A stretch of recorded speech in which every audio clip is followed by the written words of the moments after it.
Well, in this one, I'm just talking about how things work.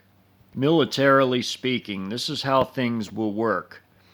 Okay, so in a situation where you have an economic collapse inside of a country or a financial collapse, what can occur is this.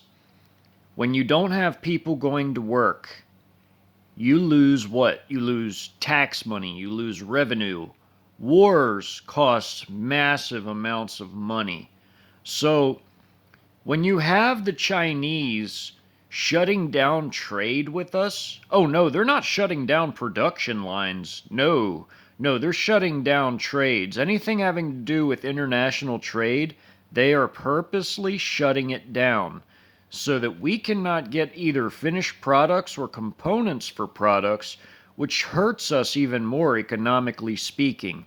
So, when you lose trade with your biggest trading partner, with the workshop of the world, because China is an industrial, ginormous, humongous giant, when you lose trade with them, you lose a lot of your economy. And China is doing it on purpose to finish us off, to speed up the collapse of the United States. And you also have the dumping of the petrodollar, which will make our way of life disappear as you know it overnight, and also bring us to the ground. We won't even be a regional power if that happens. Right now, we're a regional power. We got knocked out of superpower status by China. China is the hegemon of the world. We are a regional power at best.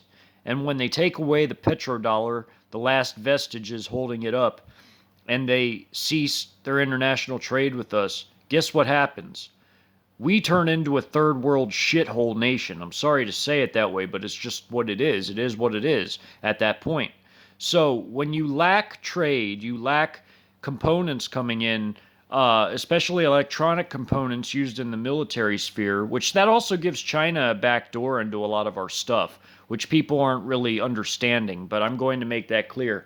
With what we have currently, China has back doors into everything through the hardware, that they can manipulate it. They can probably shut it down at will. So when we get into a conflict with them, a lot of our high tech stuff, it might not even work at all. It might not. And that is due to what they've done with the electronic components that they send to us.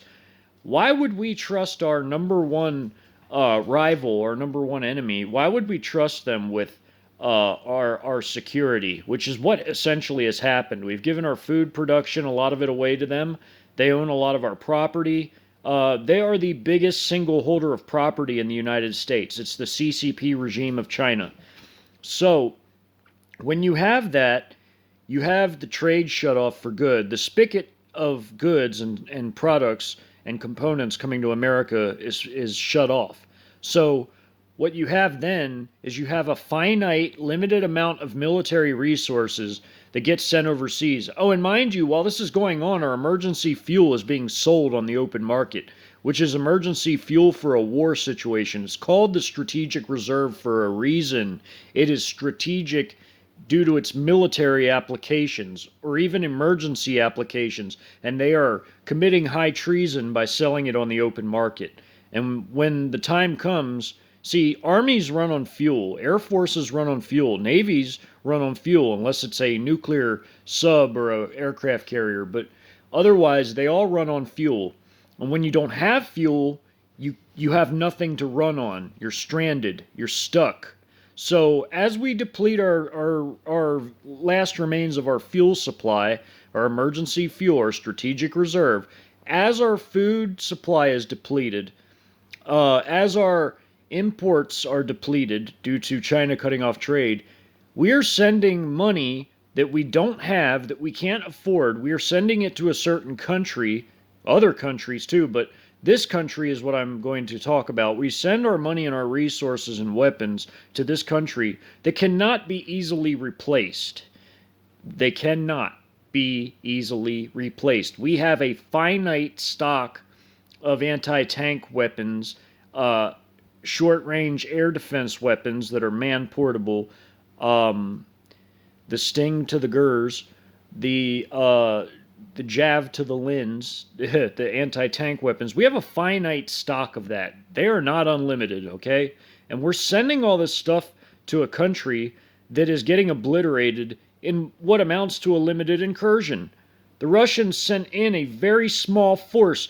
They needed strategic flexibility. I'm going to go ahead and say it. They needed strategic flexibility, which means they have a lot of fronts to watch on their borders with NATO. So they needed strategic flexibility. So what did they do? It was a brilliant move. They sent in only 50 to 60,000 of the troops that were earmarked specifically for Ukraine, which in totality is about 200,000 that they moved into the southern military district and into Belarus. But you know what, though?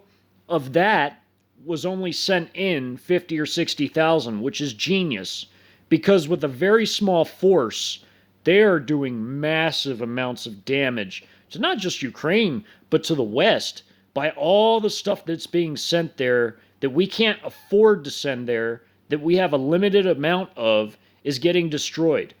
Those air defense systems that Slovakia sent, all destroyed. All destroyed. Weapons shipments are getting destroyed. I mean, they're getting annihilated. Cruise missile strikes, precision airstrikes from ground attack aircraft. There's also a few heavy strategic bombers that are hitting targets. You have artillery, rocket artillery hitting stuff.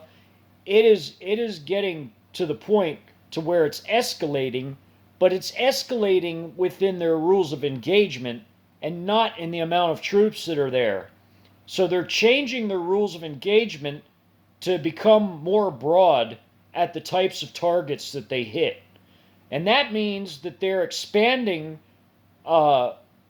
things that at first, when they went in soft, because they wanted to go in soft, just in case, they wanted to give the Ukrainians a chance to be cool and not put up a fight. But because they put up a fight, because they resisted, they had to shift their tactics. And because they're being strategically flexible, they left a lot of their military in other places on standby. So they're ready for a war with NATO, and that is why I tried to explain to you in many past videos that what they're doing with this very small force is very, very effective. It is actually brilliant. If I were on the Russian general staff, I probably would have done the same thing, considering all the other areas they have to be watching for threats from. So what they're doing is highly effective, and they're going to win. They're going to win. It might take them another month, maybe at most 2, but they're going to win. And they're going to do it with a very small force that is utterly obliterating all the aid that gets wasted by being sent to this place, and much of the stuff can't be replaced because of the trade is cut off with our biggest trading partner that we import a lot of our stuff from. So wars cost money. When the petrodollar goes away, the regime in the swamp goes bankrupt, and it can't afford this military machine that we used to have. And then everything collapses from there. There won't be any revenue coming in from taxes or nothing else. So thus you can't have a war. It'd be sitting ducks.